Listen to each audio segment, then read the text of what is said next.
Fala galera, tudo certo com vocês? Comigo tá excelente. Hoje a gente vai trazer uma resolução de uma questão do simulado da plataforma SAD ciclo 9 de linguagens, questão 36, questãozinha fácil, fácil, fácil. Lembrando que não só eu estou fazendo a resolução da prova de linguagens, meu amigo Gabriel Klein, cujo canal está na descrição desse vídeo, também está fazendo. Ele fez a questão de 1 até a 23, eu estou fazendo da 24 em diante até a 45.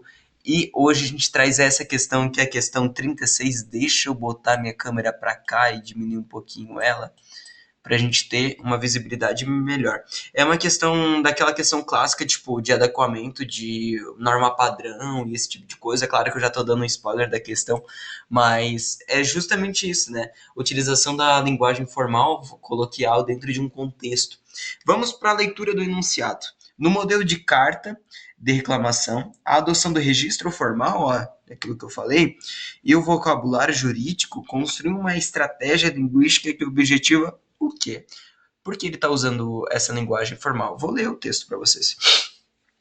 E um senhor, gerente, nome da empresa. Sirvo desse presente para efetuar a seguinte reclamação. Em data, adquiri nesse estabelecimento quantidade de definição e descrição do produto, o qual apresenta os seguintes defeitos. Dessa forma, estando dentro do prazo previsto do artigo 28 do Código de Defesa do Consumidor para reclamar de vícios em produtos, parará, assim, exposto. Eu não vou ler inteiro porque não cabe a gente, isso não vai ser critério para resolução. Substituição, ressignificação, aguarda contato dentro dos 7 dias previstos e não sei o que, Código do Defesa do Consumidor, pelo artigo 8. Eu não fiz essa questão, inclusive, sem ler, tá? Sem ler. Porque eu vi, eu bati o olho, fiz aquela leitura vertical, né? Só vi assim mais ou menos que se tratava. Fiz a leitura vertical aqui. Li primeiro o enunciado, claro. E como era uma questão assim trivial, né? Que eu sei que é uma questão fácil por conta, tipo, vocabulário jurídico. Não tem muito o que complicar aqui. Vamos lá. Intimidar o receptor na queixa ao imobilizar um vocabulário complexo. Isso faz o menor sentido.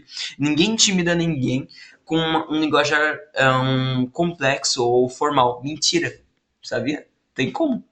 Uma diretora, quando vai falar com os alunos, eu lembro que eu acho que teve uma questão, inclusive, do Enem, ou de algum vestibular, que era alguma coisa assim, que era a utilização da linguagem formal para fomento e também criar uma certa superioridade e uma intimidação na frente a outras pessoas. Mas nesse caso, como um documento que ele está solicitando alguma coisa, ele não tem essa característica de eu intimidar você, né? Ou tem, né? É óbvio que não. Só se você quisesse muito, assim, tipo, como ele tá escrevendo formalzinho, ele parece que tá escrevendo assim, ó. Olha. Claro, senhor gerente, sirvo da presença para efetuar a seguinte reclamação.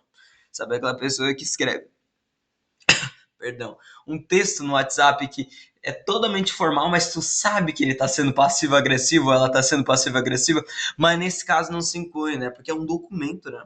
Não um texto de mensagem. Se fosse um texto de mensagem, podia ser a alternativa à letra A, já parasse para pensar. Se fosse texto da alternativa A, podia ser a alternativa. Mas vamos lá. Conferir um peso institucional ao documento e atestar a objetividade de toda queixa. Tá aí, ó, conferir um peso institucional, ou seja, se eu escrevesse de uma forma coloquial, provavelmente eles iam olhar para o meu texto e falar, pô, cara, que isso? Entende? Que isso? Que texto é esse, rapaz? Que texto é esse daqui? Eles iam olhar para isso e falar, meu Deus, por que tá escrito dessa forma? Qual foi? Quebrou o meu negócio por quê? Sabe?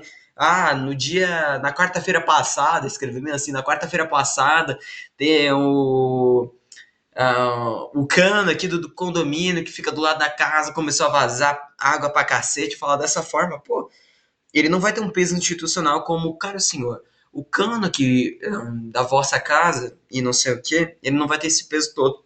Ostentar a vasta bagagem intelectual do consumidor para dissimular a falsa. Meu Deus do céu. Ele tá falando que ele tá escrevendo assim justamente para ostentar um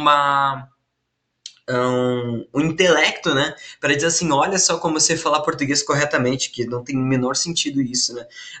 Esse cara aí enviou um currículo todo formalzinho, eu não vou contratar ele porque ele estava se achando demais. Faz o menor sentido.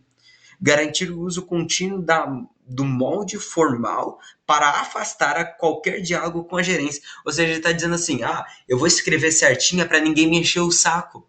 Entende? Para ninguém conversar comigo, porque ninguém aguenta gente que fala certinho. E é verdade, ninguém aguenta quem fala com português 100% culto o tempo todo, principalmente se for no meio da fala, né? É horrível conversar com esse tipo de coisa. Expressar fielmente a indignação sentimental. Caraca, então eu vou escrever realmente formal para a pessoa realmente ver que eu tô 100% indignado com a situação que eu me encontro. Eu vou escrever tão certinho, mas tão certinho que o pessoal não vai ter outras outro pensamento, senão, caramba, ele escreveu certinho, então ele deve estar muito puto com a situação, concorda? Então, essa questão acaba sendo muito fácil. E o nosso gabarito é a letra B, a gente marca com muito carinho. Muito obrigado a todos vocês que participaram dessa resolução. Fiquem com Deus, bons estudos e até a próxima.